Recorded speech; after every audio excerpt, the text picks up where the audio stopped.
ગંગેડી આશ્રમમાં કેવી સેવા હશે, એમાં અમે તો પરબના સાધુ છીએ. પરબની જે પરંપરા લઈ આવે છે આદિકાળથી, દેવીદાસ બાપુ અમરમાં થઈ ગયા પરબની જગ્યામાં આપણે. હા, ત્યારે એ સમયમાં રક્તપિત રોગ હતો, અને જેને રક્તપિત રોગ થાય એને નો ઘરમાં રાખતા નો ગામમાં રાખતા, આવો ઇતિહાસ બોલે છે. કાંઈ એને દરિયામાં નાખ્યા હતા, કાંઈ જંગલમાં મૂક્યા હતા.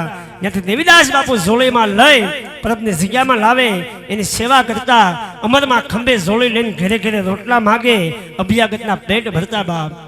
આજે એટલી બધી સેવા તો અમે ન કરી શકીએ, પણ એના નામના ઓઢણા ઓઢ્યા છે, એના નામનું બાનું પહેર્યું છે, એના પગલે પગલે થોડાક હાલવી બાપ, તો અમારું જીવન ધન્ય બની જાય. એ માટે અમે આ સંસ્થા ચાલુ કરી ગાંડા લોકો માટે. હા, પછી અહીંયા ઘરઘરા હોય તો સંભાળવી છે, અને રોડ ઉપર રખડતા હોય એને પણ ત્યાં સંભાળવી છે બબલા. તો અવશ્ય આવો ગંગેડી આશ્રમ સંસ્થાની મુલાકાત લ્યો, આશ્રમની મુલાકાત લ્યો. અને ટૂંક સમયમાં અમરમાના નામની 20 બેડની હોસ્પિટલથી શરૂઆત કરી છે, પછી ધીમે ધીમે આગળ વધવાના છે, અને તમામ વ્યવસ્થાવાળી હોસ્પિટલ ગંગેડી આશ્રમમાં બનવાની છે ટૂંક સમયમાં.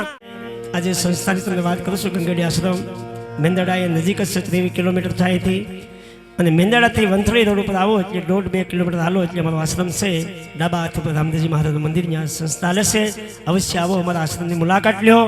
કોઈ પણને ક્યારેક તિથિ હોય, કંઈ જમાડવા હોય તો પણ ત્યાં જમાડી શકો છો, કેમ કે એ તો અભ્યાગત છે, ને અભ્યાગતને જમાડવાનું પુણ્ય મળે બબલા. અને ગાંડા કે પ્રભુજીનું રૂપ કહેવાય બાપ, એને જમાડવી એનો આશીર્વાદ પણ આપણને મળે. તો કોઈ પણને ત્યાં અવશ્ય આવો, અમારા આશ્રમની મુલાકાત લે, તમને ખ્યાલ આવે.